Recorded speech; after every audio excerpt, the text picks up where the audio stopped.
Thank you so much, and thank you for being here. So my name's Kelsie Nabben. I'm a researcher at RMIT University where I'm completing my PhD, and I work in the Blockchain Innovation Hub with a bunch of institutional economists, lawyers, and accountants that are interested in the implications of blockchain technology and cryptoeconomics. As well as DAO Science, which is a complex systems research and development firm. DAO Science is involved with the Compute Over Data Working Group. We're responsible for infrastructure called CATS, for Content Addressable Transformers. You can look up that online and reach out to the team if you're interested. But today I'm actually speaking on research methods. So we had a couple of talks about how important scientific data is. And I know that a lot of people here are interested in the broad field of what we could conceive of broadly as governance. And so I kind of want to take you through a toolkit, a bunch of novel methodologies that I have been working on, that I have developed out of necessity for my PhD, or I've developed in conjunction with the team at DAO Science, around both designing and analysing decentralised governance. So most broadly, this meme describes what I mean by governance. It's by Jess Zartler, who works in the team at DAO Science, and Michael Zargam, the CTO and founder, and it describes governance as a trash fire. So anyone who's actually ever been in a DAO knows that not only is this thing conceptually not yet defined, but neither is the governance patterns that we can use to actually organize ourselves. And so part of being a researcher in this space means finding or developing patterns and pulling them into this space to give us more conceptual models of how to do this. And so how do you gather requirements, design, deploy, and maintain a decentralized organization? That's a big question. Just some of the tools that I want to discuss today is navigating information infrastructures. I actually just included a slide before this on DAOs as data trusts because it's highly pertinent to this audience, I hope. Vulnerability and resilience mapping, ethnographic methods, and the viable systems model. And so this as well comes from my same helpful colleagues for DAO Science. The research sandwich. So the way we think about multidisciplinarity in our research in decentralized spaces looks at qualitative research to understand state or what is happening in a system, what are people's goals and aims, and the kind of subjective elements going on. Quantitative, so we want to be able to make data-driven decisions. The whole kind of thing of what's going on here is that we have this computational kind of augmentation of human organizing and this ability to do online-first coordination. And then the qualitative comes back in as a feedback loop. So what actually happened in practice? Did things work how we wanted them to work? Whose perspectives can we gather on that? And if not, or if so, why? And so this piece actually has a funny story because we pinned it on IPFS and something has gone wrong with Pinata or what we did, and it's not currently available, but it will be back. So this is a zine that Michael Zargam and myself compiled a bunch of blog articles that we had each written, co-written or written with other co-authors over about 24 months. And so it covers kind of key methods, but in the introduction, the conclusions that we wrote, we took a sort of conceptual lens of mapping uncharted territories. And so we wanted to approach decentralized systems as complex, socio-technical in nature, and also continually evolving. And so in that, there's positioning of what the concept of computer-aided governance means, which is kind of one of our theoretical underpinnings. There's a piece on engineering ethics in Web3, of which there's very, very little conversation or emphasis on this topic in this space. Techno-reflexivity, which is a practice of how can engineers actually bring that reflection into their engineering processes that helps them to think about, broader aims and goals. Oh, and now you don't see what I see anymore. And automating Ostrom, which talks about commons governance principles. So what are the kind of fundamental patterns of how people organise common pool resources, thinking about graduated sanctions and so on. This is the slide I just added. You can tell I'm very good at slides.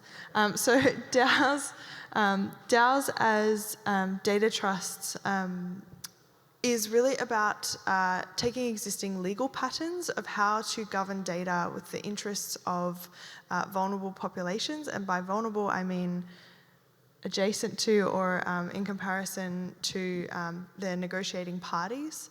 So how can you actually donate or put data to work, contribute to these, exciting opportunities to add compute to the world's, largest decentralized storage network, but still have your preferences represented of how that data is used. Maybe there's certain parties that you don't want it sold to, or maybe you want to donate it for certain types of research and not others. And so there's this wonderful thing called data trusts, which exists as a legal framework, which is around groups of people pooling their data and appointing a legal representative as a fiduciary who's responsible for the stewardship of that data on their behalf. And so my thinking about this, and it aligns with some other really interesting work in this space on trusts, on data unions, and a bunch of projects that are operationalizing this in some sense, which obviously includes Filecoin, was that DAOs give you the opportunity to encode those rules. So this is very nascent research, and it's interesting to see the theory kind of co-evolve with the practices that are emerging in the community. But I encourage anyone to have a look at that. On ALTI, which is like an Amsterdam research institute, there's like a shorter, more palatable version if you don't want to read as much. But that's some interesting thinking, and I would invite anyone that's interested to have a chat about that, and I plan to go to some of the Filecoin virtual machine hack day tomorrow as well to continue to explore how people can translate governance principles into decentralized data infrastructures. Vulnerability mapping comes to some of my work on thinking about resilience in decentralized technologies. So I take vulnerabilities as a relational notion to resilience. And by resilience, I mean adaptability and transformability against threat or crisis for people, ultimately. So you can have resilient technology, but it's about what happens in practice when people use those tools. And so this analysis is something that I've used repeatedly with the Block Science team for analysing DAOs. So we've actually had people to start to approach us and say, can you do a mapping exercise of our decentralised organisation and help us think through, what we're missing, what we don't see, what are the risks emerging. And to think about that as external threats and internal vulnerabilities, as well as social dimensions, technical, economic. Through peer review process, this method has been expanded to consider legal and environmental dynamics as well.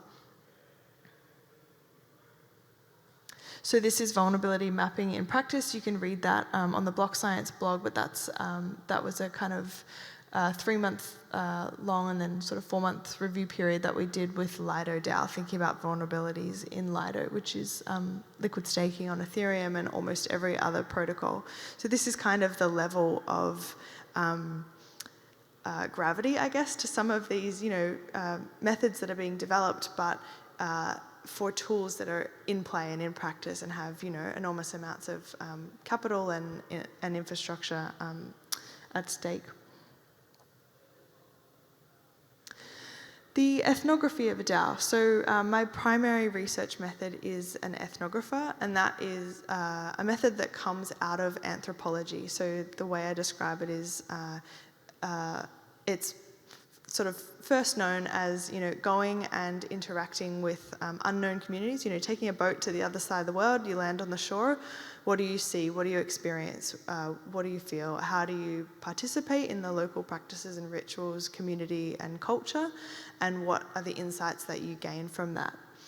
And so when it comes to decentralized territories, we've done some really fun research on thinking about what it means to be in a DAO, and this idea that, we're sharing attention space. And so being with you in the room today is quite unusual compared to the last, few years of research experience, which has, for me been digital ethnography. So staring at your Twitters or, reading blogs and governance forums and snapshot vote data and GitHub and all these things. And so this is a whole paper, the start of it's available online. Most of my research is open source, or I process externally, I guess. And the full paper is coming soon through EPIC. So 4 questions that I find absolutely pertinent when approaching a DAO to consider it. And if you're in a DAO or you're starting your own, you maybe want to make sure that you've articulated your own responses to these. But what is being decentralized? Who or what is being made autonomous, and is that functionally autonomous, so in the way that it runs, or politically autonomous, as in free from external political coercion, and from who or what? What is being automated, and what is being organised? So what's that actual animating purpose of the DAO, why you want to have a decentralised community? And so this is a really great methodology to demystify algorithmic systems and kind of bring it back down to a really relatable practice. And that's one of the images of the ethnography of a DAO in practice. This is what happens when you ask a system engineer to draw a functional map of a DAO. But that's a very detailed, and that was actually one of the first organizational maps of Gitcoin DAO post their exit to DAO. So to have the opportunity and I guess the privilege to reflect to such a large and sort of seminal experiment in Web3 funding and actually reflect that back to them of, hey, this is what we've observed, is this what you're seeing? And how does this representation of the organisation actually help you to govern? And then another one I wanted to point out, talking about coming back to online to offline world, is the ethnography of a DAO, Friends with Benefits. So a lot of, the applications and developers here are doing kind of quite technical heavy things. I also had the opportunity to do the ethnography of a social DAO, which meant going to a forest LARP type event for a few days where James Blake played a grand piano in the middle of Idlewild, which is out of LA. And again, observing that decentralized governance in action. So, what are people saying about the purpose of this community, and then what's actually happening in practice? What are the funding models and incentives, and what's coming out of it? And that piece is live. You can read it as well. And an academic version is coming, which draws on the principles of multi-stakeholderism in internet governance and how that could apply for DAOs. And this is the final one I wanted to touch on today. I will give a moment to questions if people have them. So this, I mentioned that I'm kind of drawing on different fields and sort of pre-existing knowledge into the sort of Web3 space. This is the viable system model. It comes from a fellow called Stafford Beer, who is very seminal in the broad field of cybernetics, which is computational systems and people at its very sort of emergence. And so this involves either conceptually mapping or mapping once an organization exists to think about what components of a non-hierarchical organization are at play and what are missing. And so again, it's another tool in the toolkit to think about, does your DAO have a forward planning mechanism. You know, who in the DAO, or what function of the DAO is looking forward to actually do that strategic planning. Same for conflict resolution. And it helps to disambiguate operational functions from the kind of meta-governance level of policy making. And so we've got a working paper on that, and it's been, an amazing response to this work. There's people that now run design thinking workshops on it, and a whole lot of other things, which is cool. So further work, I have done a lot of work on end users of IPFS as well, and a lot of interviews with Filecoin storage providers and so on. I gave a talk on that at Funding of the Commons, so there'll be a video of that. But some of the things that I'm thinking about around decentralized governance and data at the moment are looking at those participatory coordination models, as I mentioned, looking at when do you scale data, or how do you have people's preferences represented at scale, and how does that interact with the actual infrastructure of storage provision versus doing your own storage and so on, and what does that mean for resilience? And then actually being able to test these models. So I'd love to know if anyone has interesting related projects that might make for a good kind of field site for further investigation. So these are some of the tools that I've covered. Are there any questions on that? Thank you.